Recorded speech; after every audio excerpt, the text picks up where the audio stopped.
ونحن على ذلك لمن الشاهدين والشاكرين والحمد لله رب العالمين. قال الله تبارك وتعالى في شأن حبيبه مخبرا وآمرا: إن الله وملائكته يصلون على النبي يا أيها الذين آمنوا صلوا عليه وسلموا تسليما. اللهم صل على سيدنا ومولانا محمد وعلى آل سيدنا ومولانا محمد وبارك وسلم عليه. الصلاة والسلام عليك يا سيدي يا رسول الله. الصلاة والسلام عليك يا سيدي يا حبيب الله. الصلاة والسلام عليك يا سيدي يا نبي الله وعلى آلك وأصحابك يا سيدي يا خير خلق الله.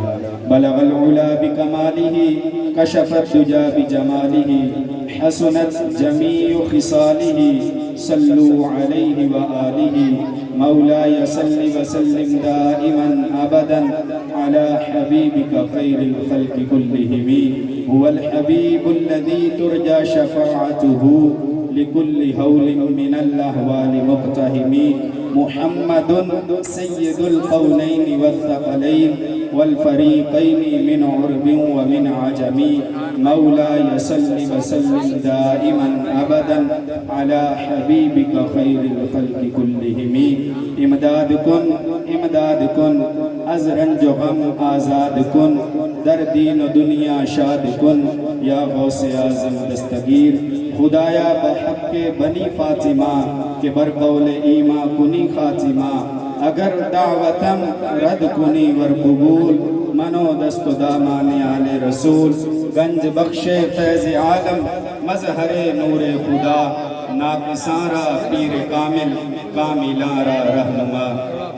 حمد و صلاۃ کے بعد لائق صد عزت و تکریم معزز محترم و محتشم سامعین و حاضرین، اللہ تبارک و تعالی جل مجدہ الکریم خالق کائنات مالک ششہات کا لاتعداد شکر اور اس خدائے بزرگ و برتر کا بے پایاں احسان کہ اللہ رب العزت نے ہم سب کو یہ عظیم دن زندگی میں دوبارہ دیکھنا نصیب فرمایا ہے. دعا ہے رب ذوالجلال ہمیں زندگی کے اندر بار بار ایسی سعادتیں نصیب فرمائے. یقیناً یہ بڑی برکت والے لمحات ہیں، بڑی سعادتوں اور خوشبختیوں والے لمحات ہیں. میں خراج تحسین پیش کرتا ہوں جناب صاحبزادہ والا شان صاحبزادہ صابر حسین خالقی زیدہ شرفہ آپ کو کہ آپ نے یہ عرس پاک کی عظیم تقریبات اس احسن انداز کے ساتھ ان کو منعقد کیا. اللہ رب العزت جو بھی اس عرس پاک کی تقریبات میں آیا، اللہ رب العزت ہر ایک کا آنا اپنی پاک بارگاہ میں قبول فرمائے. اسٹیج پر مشائخ عظام، پیران طریقت، علماء اہل سنت، صنافان مصطفیٰ اور عوام الناس تمام موجود ہیں. چونکہ وقت کے دامن میں اتنی گنجائش نہیں کہ ہر ایک کا نام لیا جائے، میں بلا تاخیر اپنے موضوع کی طرف آتا ہوں. قرآن مجید فرقان حمید کے جو پاکیزہ اور طیب الفاظ میں نے آپ احباب کے سامنے تلاوت کرنے کا شرف حاصل کیا ہے. اللہ رب العزت ارشاد فرماتا ہے: الا ان اولیاء اللہ لا خوف علیہم ولا هم یحزنون. کہ بے شک جو اللہ کے ولی ہیں لا خوف علیہم، ان پر لنگر جڑا تقسیم کرن لگے نا مہربانی لنگر کھانے جو بنا دیو. اس طرح ترتیب خراب ہوندی ہے بیان شروع بھائی جان. اے لنگر چیلے والے ہاتھ چلا اے روکو بھائی انہاں سمجھاؤ لنگر بعد بڑی مہربانی. ماشاءاللہ تمام احباب توجہ میری طرف کریں، توجہ اس طرف کریں. انشاءاللہ العزیز چند منٹ کے اندر میں اپنی حاضری کو مکمل کروں گا. اللہ رب العزت نے ارشاد فرمایا: الا ان اولیاء اللہ، خبردار بے شک جو اللہ کے ولی ہیں، اللہ کے دوست ہیں، لا خوف، انہیں کوئی خوف نہیں، ولا ہم یحزنون، اور نہ وہ غمگین ہوں گے۔ احباب گرامی، اس کا اگر ترجمہ آسان اور عام فہم الفاظ میں کیا جائے تو اس کا ترجمہ یہ بنے گا کہ یہ جو اللہ کے ولی ہیں، یہ جو بابے ہیں، انہیں نہ کوئی خوف ہے اور نہ یہ غمگین ہوں گے۔ مفسرین کرام نے لکھا کہ لا خوف، انہیں کوئی خوف نہیں، اس سے مراد دنیا ہے کہ دنیا کے اندر انہیں کسی قسم کا کوئی خوف نہیں، ولا ہم یحزنون، اور نہ یہ غمگین ہوں گے۔ اس کا مقصد کیا کہ قیامت کے دن ان کے نزدیک کوئی غم نہیں آئے گا۔ احباب گرامی، آج اگر کسی ولی کے بارے میں، کسی بزرگ کے بارے میں ہم بیان کریں یا اس کے بارے میں یہ کہیں کہ اس پر اللہ رب العزت نے اپنا انعام و اکرام فرما دیا، اللہ رب العزت نے اسے یہ شان عطا فرما دی، اللہ رب العزت نے اسے یہ مقام عطا فرما دیا، لوگ کہتے ہیں کہ بابے کر کیا سکتے ہیں، بابوں کے پاس کیا ہے، بابے کچھ کر نہیں سکتے۔ آئیے ذرا میں قرآن مجید فرقان حمید سے آپ کو چند بابوں کا ذکر سناؤں گا کہ اللہ رب العزت نے ان بابوں کو کیا کمال عطا فرمایا۔ آئیے سب سے پہلے جناب سیدنا سلیمان علیہ السلام کی بارگاہ میں جاتے ہیں۔ آپ نے اپنے دربار میں کہا کہ ملکہ بلقیس کا تخت کون لے کر آئے گا، تو آپ کے سامنے بیٹھا ہوا ایک جن کہنے لگا میں لے کر آؤں گا۔ پوچھا کتنا وقت لگاؤ گے؟ کہا آپ کی مجلس ختم ہونے سے پہلے تخت لا کر آپ کے سامنے رکھ دوں گا۔ جناب سیدنا سلیمان علیہ السلام نے کہا نانا مجھے اس سے جلدی چاہیے۔ احباب گرامی، قرآن مجید ارشاد فرماتا ہے وَعِنْدَهُ عِلْمٌ مِّنَ الْكِتَابِ، آپ کے دربار میں بیٹھا ہوا شخص جس کے پاس کتاب کا تھوڑا سا علم تھا وہ بولا، جناب سیدنا آصف بن برخیہ بولے، آپ نے کہا کہ اے اللہ کے نبی میں لا کر دوں گا تخت۔ پوچھا کتنا وقت لگاؤ گے؟ کہا پلک چھپکنے سے پہلے تخت لا دوں گا۔ اللہ، پلک چھپکنے سے پہلے تخت آپ کی بارگاہ میں ہوگا۔ احباب گرامی، جو لوگ یہ کہتے ہیں کہ بابے کر کچھ نہیں سکتے، وہ ذرا جواب دیں قرآن کی اس آیت کا کیا ترجمہ کریں گے؟ قرآن میں جو اللہ رب العزت نے اس بابے کا تذکرہ کیا، جناب سیدنا آصف بن برخیہ رضی اللہ تعالیٰ عنہ، کوئی اللہ کے نبی نہیں تھے بلکہ ولی تھے۔ اللہ رب العزت نے ان کی یہ شان اور یہ طاقت بیان فرمائی کہ پلک چھپکنے سے پہلے ہزاروں میل کی دوری سے وہ تخت لا کر جناب سلیمان علیہ السلام کے دربار میں حاضر کر دیا۔ آگے چلیے، اصحاب کہف، یہ 7 بابے دربار سے نکلے کہ بادشاہ ظالم ہے، بادشاہ حق پر چلنے نہیں دیتا، بادشاہ حق پر عمل کرنے نہیں دیتا۔ یہ 7 بابے نکلے، ایک غار میں جا کر سو گئے۔ 300 سال تک یہ 7 بابے سو رہے۔ قرآن اس کو بیان کرتا ہے 300 سال کے بعد یہ اٹھے۔ آج اگر ہم حضور سیدنا غوث اعظم رضی اللہ تعالیٰ عنہ آپ کی شان بیان کرتے ہوئے، آپ کی عظمت کو بیان کرتے ہوئے، آپ کا مقام بیان کرتے ہوئے یہ بیان کریں کہ آپ نے ایک بیڑا ڈوبا تھا، 12 سال کے بعد اس کو ترا دیا، کہتے ہیں کہانی ہے، جھوٹ ہے؟ احباب گرامی کو ذرا جواب دیں۔ کہتے ہیں عقل میں نہیں آتا، عقل اس کو تسلیم نہیں کرتی کہ ایک کشتی ڈوب جائے 12 سال کے بعد کیسے پانی سے نکل آئے گی۔ وہ ذرا عقل کے پجاری اس کا جواب دیں کہ یہ 300 سال تک سوئے رہے، 300 سال کے بعد اٹھ کر کیسے زندہ ہوئے، 300 سال کے بعد یہ کیسے بیدار ہوئے؟ لیکن جواب نہیں آئے گا۔ احباب گرامی آگے چلیے، بخاری شریف کا نام ہر شخص لیتا ہے کہ بخاری پڑھو، بخاری پڑھو، بخاری پڑھو۔ اسی بخاری کے مقدمے میں امام بخاری رحمت اللہ تعالیٰ علیہ آپ کا واقعہ بیان ہے کہ بچپن میں آپ کی نگاہ نگاہیں چلی گئی، آپ کی نظر چلی گئی، آپ کو دکھنا بند ہو گیا۔ ماں نے بڑے علاج کروائے، ماں نے بڑے طبیبوں کو دکھایا، بڑے حکیموں کو دکھایا، ہر طرف علاج کے لیے آپ کی والدہ محترمہ آپ کو لے کر گئی، لیکن آپ کی نگاہیں واپس نہیں آئی، آپ کی نظر واپس نہ آئی۔ ماں رات کو مصلی بچھا لیتی ہے، اللہ رب العزت کی بارگاہ میں گڑ گڑاتی ہے، دعائیں مانگتی ہے، اے رب ذوالجلال میرے بیٹے کی نگاہیں لوٹا دے، میرے بیٹے کی نظر لوٹا دے، میرے بیٹا نابینا ہو گیا، اس کو بینائی عطا کر دے۔ احباب گرامی، آپ کی والدہ فرماتی ہیں ایک رات اسی انداز سے میں دعا کر کے سوئی، جب رات کو سوئی قسمت جاگ اٹھی، خواب میں جناب سیدنا ابراہیم علیہ السلام تشریف لائے اور آپ نے آ کر کہا کہ اے مائی تجھے مبارک ہو، اللہ نے تیری التجاؤں کو قبول کر لیا، تیری دعاؤں کو قبول کر لیا، اللہ نے تیرے بیٹے کی نگاہیں لوٹا دی، اللہ نے تیری بیٹے کی بینائی لوٹا دی۔ آپ فرماتی ہیں صبح جب میں اٹھی میں نے اپنے بیٹے کو جگایا، کیا دیکھتی ہوں میرے بیٹے کی آنکھیں روشن ہو چکی تھی۔ امام بخاری رحمۃ اللہ تعالیٰ علیہ، جن کی بخاری کے بارے میں کہا جاتا ہے کہ بخاری پڑھو، بخاری میں یہ لکھا ہے، بخاری میں وہ لکھا ہے، بخاری میں فلاں لکھا ہے، یہ امام بخاری رحمت اللہ تعالیٰ علیہ۔ آئیے ذرا میں چوتھے بابے کا ذکر کرتا چلوں۔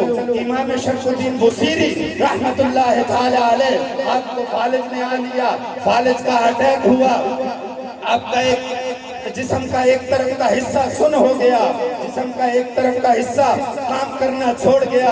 جب یہ مشکل وقت آتا ہے تو احباب گرامی بڑے بڑے لوگوں کا پتہ چل جاتا ہے، آسانی میں ہر کوئی کہتا ہے کہ میں تیرا بڑا قریبی ہوں، آسانی میں ہر کوئی کہتا ہے کہ میں تجھ سے محبت کرنے والا، میں تیرا پاس رکھنے والا، تو میرا فلاں عزیز، تو میرا فلاں رشتہ دار، لیکن جب مشکل وقت آتا ہے سب کا پتہ چل جاتا ہے۔ امام بصیری رحمت اللہ تعالیٰ علیہ آپ فرماتے ہیں مجھ پر یہ مشکل وقت آیا، میرے جسم نے کام کرنا چھوڑ دیا، میرے عزیز چھوڑ گئے، رشتہ دار چھوڑ گئے، جو قریبی تھے وہ بھی چھوڑ گئے، میں نے بڑا علاج کروایا لیکن افاقہ نہ ہوا، شفا نہ ملی۔ پھر ایک دن خیال آیا، دنیا داروں کے دروازوں پر دھکے کھا لیے، دنیا داروں کے دروازے کھٹکھا لیے، دنیا داروں کے دروازوں پر بڑی دستک دے لی، آج ذرا اس دروازے پر دستک دوں جس دروازے پر دستک دینے کا حکم اللہ نے قرآن میں ارشاد فرمایا ہے۔ آپ نے امام بصیری رحمت اللہ تعالیٰ علیہ آپ نے حضور کی شان میں قصیدہ لکھا جو آج ہر زبان پر جاری ہے اور ہر کوئی اس کو جانتا ہے، ہر کوئی اس کو پڑھتا ہے۔ آپ نے حضور کی نام لکھی، حضور کی عظمت لکھی، مولا صلی وسلم دائما ابدا علی حبیبک خیر الخلق کلہم هو الحبیب الذی ترجى شفاعته لكل هول من الاحوال مقتحم محمد سید الکونین والثقلین والفریقین من عرب ومن عجم مولا صلی وسلم دائما ابدا علی حبیبک خیر الخلق کلہم۔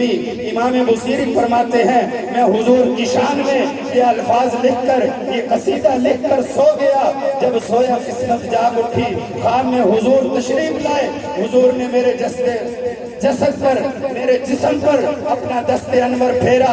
احباب گرامی حضور نے مجھے دعا دی کہ اللہ تیری بیماری کو دور کرے۔ حضور دعا دینے کے بعد حضور نے اپنے مبارک چادر مجھے عطا کی، کہا ہے بصیری تو نے بڑی پیاری نعت لکھی ہے، بڑی عظیم تو نے کلام لکھا ہے، یہ میری طرف سے تحفہ قبول کر لے۔ حضور نے اپنی چادر مبارک امام بصیری کو عطا کی۔ امام بصیری رحمت اللہ تعالیٰ علیہ آپ فرماتے ہیں کہ جب میں سویا تھا میرے جسم کا ایک حصہ کام نہیں کرتا تھا، لیکن جب میں اٹھا تو میرا جسم صحیح سلامت تھا۔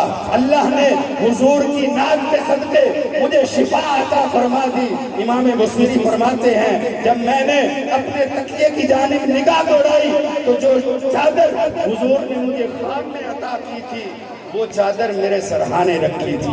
احباب گرامی امام بصیری فرماتے ہیں اتنے میں فجر کی اذان ہوئی، میں نماز فجر ادا کرنے کے لیے مسجد میں گیا، مسجد میں نماز ادا کی، نماز ادا کرنے کے بعد میں وہاں بیٹھ گیا، بیٹھ کر ذکر و اذکار کرنے لگا۔ جب سب چلے گئے مسجد خالی ہو گئی، ایک بار بابا بیٹھا تھا وہاں، ایک بابا وہاں موجود تھا، وہ بابا میرے پاس آیا، میرے پاس آ کر کہنے لگا کہ بصیری ذرا قصیدہ تو سناؤ، اے بصیری ذرا قصیدہ تو سناؤ۔ امام بصیری رحمت اللہ تعالی علیہ آپ کہتے ہیں میں نے تو حضور کی شان میں بڑے قصیدے لکھتے ہیں، کون سا قصیدہ سناؤں؟ کہا ذرا چادر والا قصیدہ سناؤ، ذرا چادر والا قصیدہ سناؤ۔ امام بصیری رحمت اللہ تعالی علیہ آپ نے کہا کہ میں نے تو وہ قصیدہ بھی کسی کو سنایا نہیں، رات ہی لکھا تھا، حضور کی بارگاہ میں پیش کیا۔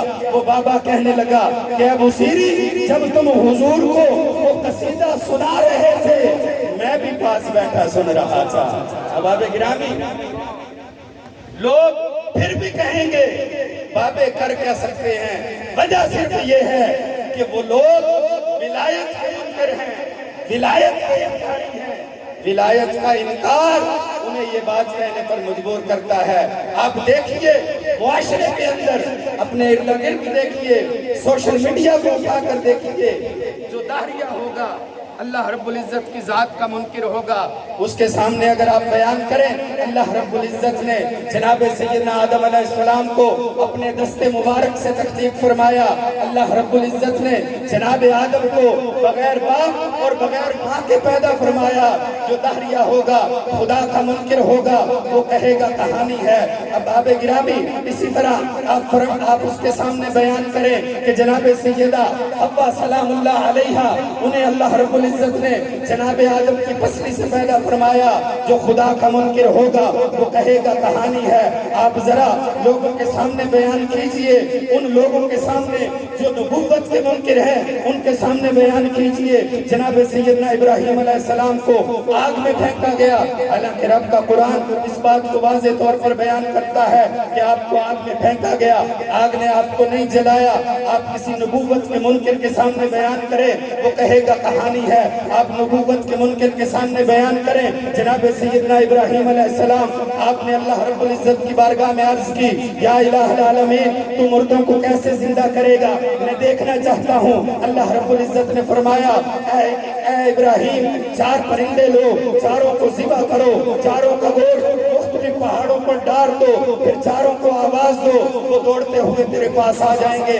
کسی نبوت کے منکر کے سامنے یہ بات بیان کرو وہ کہے گا کہانی ہے۔ احباب گرامی اسی طرح حضور نبی رحمت صلی اللہ تعالی علیہ وآلہ وسلم آپ کی بارگاہ میں کیا کچھ نہیں ہوا، آپ کے پاس ابو جہل مٹھی بند کر کے آیا کہ اے نبی بتاؤ میری مٹھی میں کیا ہے، اگر آپ بتا دو تو کلمہ پڑھ لوں گا۔ حضور نے کہا میں بتاؤں کہ تیری مٹھی میں موجود چیز پکارے میں کون ہوں؟ احباب گرامی حضور نے اشارہ کیا، مٹھی سے کنکریاں کلمہ پڑھنے لگی۔ کریم آقا صلی اللہ تعالی علیہ وسلم کی بارگاہ میں اعرابی آیا، آ کر کہا کہ یا رسول اللہ اگر فلاں درخت چل کر آئے آپ کی بارگاہ میں گواہی دے دے آپ اللہ کے نبی ہیں میں کلمہ پڑھ لوں گا۔ کریم آقا صلی اللہ تعالی علیہ وسلم خود نہیں گئے، آپ نے اسی اعرابی کو کہا جا کر اس درخت کو کہہ دے اللہ کا نبی تجھے بلاتا ہے۔ وہ اعرابی گیا، اعرابی کہتا ہے میں نے درخت کو جا کر کہا اللہ کا نبی تجھے بلاتا ہے۔ درخت پہلے دائیں ہلا پھر بائیں ہلا، اس نے اپنی جڑوں کو اکھیڑا، حضور کی بارگاہ میں حاضر ہوا، حضور کی بارگاہ میں حاضر ہو کر سلام عرض کی، واپس اپنی جگہ پر چلا گیا۔ اگر نبوت کے منکر کے سامنے اس بات کو بیان کیا جائے وہ کہے گا کہانی ہے۔ اسی طرح حضور نے آج کا اشارہ فرمایا، چاند تو ٹکڑے ہو گیا، لیکن جب نبوت کے منکر کے سامنے اس کو بیان کیا جاتا ہے وہ کہتا ہے کہانی ہے۔ کریم آقا صلی اللہ تعالی علیہ وسلم کی بارگاہ میں مولا کائنات حضرت علی المرتضی شیر خدا کرم اللہ تعالی وجہ الکریم آپ کی عصر کی نماز قضا ہوئی، کریم آقا صلی اللہ تعالی علیہ وسلم نے سورج کو ڈوبے ہوئے سورج کو واپس عصر کے مقام پر لے آئے۔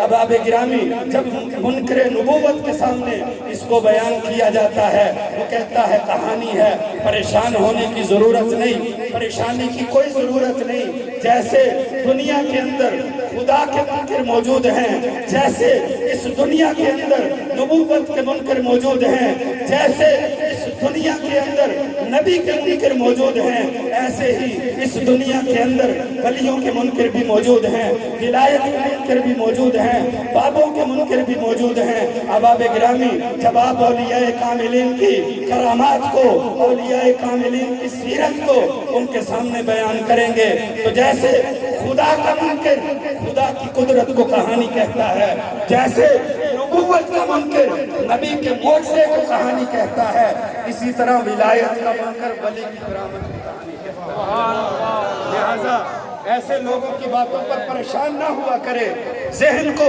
دائیں بائیں نہ لے جایا کرے۔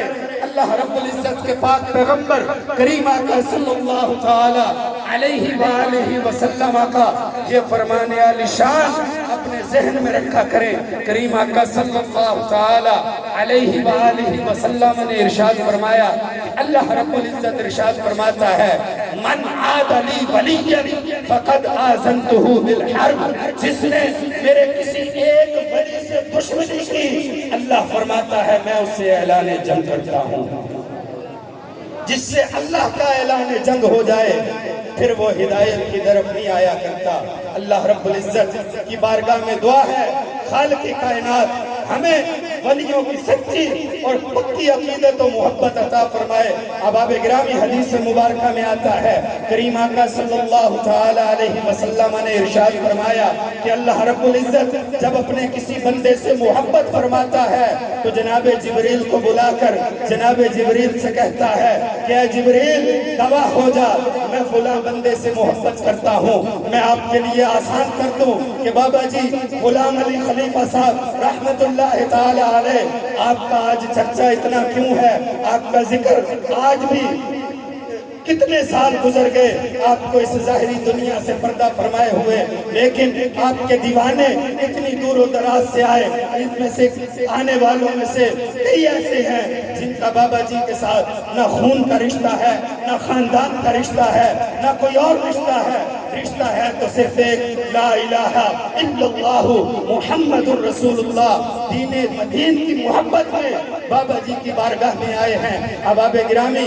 اللہ رب العزت جناب جبریل سے کہتا ہے کہ اے جبریل میں فلاں بندے سے محبت کرتا ہوں، تو بھی فلاں سے محبت کر، اور آسمان و زمین میں منادی کر دی جائے کہ اللہ فلاں سے محبت کرتا ہے، اے آسمان والو، اے زمین والو، تم بھی میرے اس بندے سے محبت کرو، تم بھی میرے اس بندے سے محبت کرو۔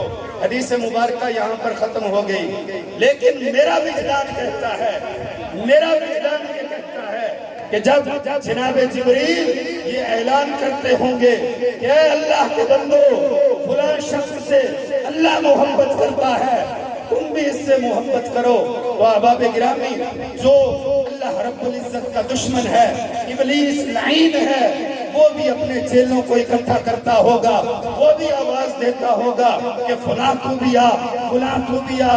اگر میں آسان لفظوں میں آپ کے سامنے آپ کے اس بات کو بیان کر دوں تو میرے پاس اس موقع پر اس سے آسان الفاظ موجود نہیں۔ شیطان کہتا ہوگا مرزے جلدی آ کر اعلان کر، فلاں شخص کو اللہ رب العزت نے جبریل کے ذریعے اعلان کروا دیا کہ فلاں سے اللہ محبت کرتا ہے، تم بھی محبت کرو، جلدی جلدی اعلان کر دے کہ فلاں کے خلاف بیان دینے شروع کیے جائے، فلاں کی عزت کو اچھالا جائے۔ آپ دیکھ لیجئے، سوشل میڈیا کو اٹھا کر دیکھ لیجئے، پرنٹ میڈیا کو اٹھا کر دیکھ لیجئے، جو ولیوں کے دشمن ہوں گے ولیوں کے بارے میں ایسی ایسی نازیبا باتیں کریں گے کہ جن کا ولیوں کی مبارک زندگی سے کسی قسم کا کوئی تعلق نہیں ہوگا، اپنے پاس سے ولیوں کی طرف یہ باتیں منسوب کریں گے، اور جب ولیوں کی کوئی کرامت بیان کی جائے کہتے ہیں عقل میں نہیں آتا، عقل تسلیم نہیں کرتی۔ ان کو اگر کہا جائے کہ قرب قیامت ایک شخص کا تذکرہ ہے، حدیث مبارکہ میں آتا ہے قرب قیامت دجال آئے گا، قرب قیامت دجال آئے گا، وہ آ کر مردے زندہ کرے گا۔ اگر ان کو کہا جائے کہ کیا ایسا ہوتا، تو یہ جو ولیوں کی کرامات کے منکر ہیں کہتے کیوں نہیں، بالکل ہوگا، دجال آئے گا، مردوں کو زندہ کرے گا، میں کہتا ہوں کہ اپنی عقل کا علاج کروا کہ اگر اللہ کا وہ دشمن وہ مردے زندہ کر سکتا ہے تو جنہیں اللہ رب العزت نے خود اختیار عطا فرمائے ہیں وہ ہم غریبوں کی التجا کو سنتے بھی ہیں اور اللہ رب العزت کی بارگاہ میں ہماری سفارش بھی کرتے ہیں۔ احباب گرامی، آج کل جس انداز کے ساتھ دن بدن فتنے بڑھ رہے ہیں، کوشش کیجیے خود بھی اور اپنے اولاد کو، اپنے بچوں کو اللہ کے دین کی طرف لے کر آئیے، اللہ کے دین کی محبت سکھائیے، نماز کی محبت سکھائیے۔ آج ہم صبح صبح بچے کو اٹھا کر اس بات کے لیے تو تیار کرتے ہیں کہ تو تیار ہو کر سکول جا، تیرا مستقبل سمجھ جائے گا۔ احباب گرامی، کاش وقت واپس آ جائے کہ جب مائیں بچوں کو تیار کر کے مسجد کی طرف بھیجا کرتی تھی کہ بیٹا جا کر نماز ادا کر، تیری قبر بھی سمجھ جائے گی، تیری حشر بھی سمجھ جائے گی، تیرا قیامت کے دن اللہ رب العزت کی بارگاہ میں مقام بن جائے گا۔ دعا ہے اللہ رب العزت جو کچھ کہا اپنی پاکیزہ بارگاہ میں قبول فرمائے۔